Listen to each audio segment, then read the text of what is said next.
Hello mga kahilot. Ayan. Ating ngayon, ang ating tips ngayon para sa mga bagong panganak. Dalang paninermon. Okay.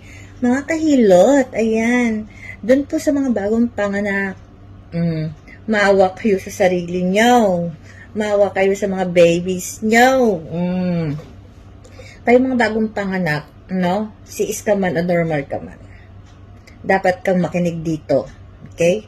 Kayo mga bagong panganak, after nyo mag-deliver ng inyong mga anak, ilabas ang tao sa katawan natin, ubos ang ating puwersa, no?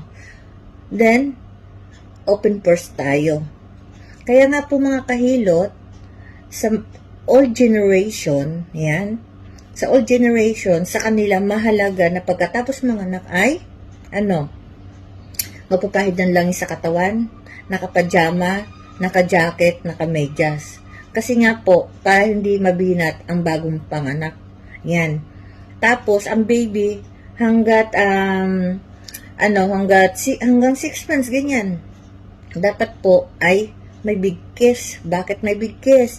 Para po hindi kabagin, hindi iyakin ang bata. Ayan. Para din po ang puso ng bata, ni baby, hindi usli. Hindi umuusli. Ang gagawin po dun sa sa bigkis ay lalagyan siya ng piso. Ayan, piso. Kasi yung piso na yun, siyempre hugasan mo yun, papakuluan mo yun, i-steam mo yun, ganun. Or i-steam mo lang, patakan, mo lang siya. Tapos, maglagay ka na yung pads. Lagyan mo ng alcohol.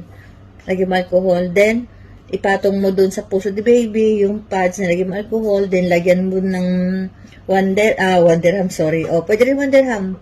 Pwede, piso, and then, tsaka nyo lagyan ng big kiss. Para si baby, umiyak man siya, hindi umusli ang puso ni baby, at hindi siya magiging kabagin. Mga mamis, kayo po ang kawawa. Kayo ang magsasaper. Kaya mostly na aming mga kliyente, mga bagong panganak, may binat. Kasi po, kapapanganak pa lang, naka-spaghetti na, naka-short na, malalayo na ang nagala. Alam mo yung 1 week, 2 weeks pa lang nakapanganak. Gala na, wala na.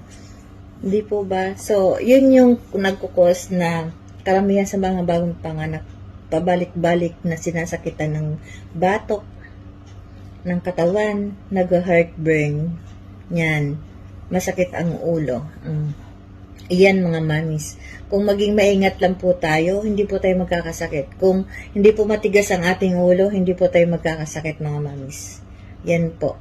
Kaya doon sa mga bagong panganak, huwag niyo pong sabihin na new generation tayo ngayon. Na tayo ngayon?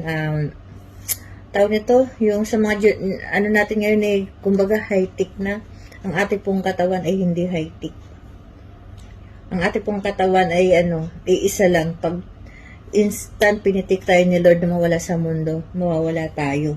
Kaya hanggat maaari po sana, mag-ingat po tayo, lalo sa mga mamis na bagong panganak, maghapong nasa aircon, naka-short, naka-spaghetti, wow, pasok ang hangin sa katawan mo.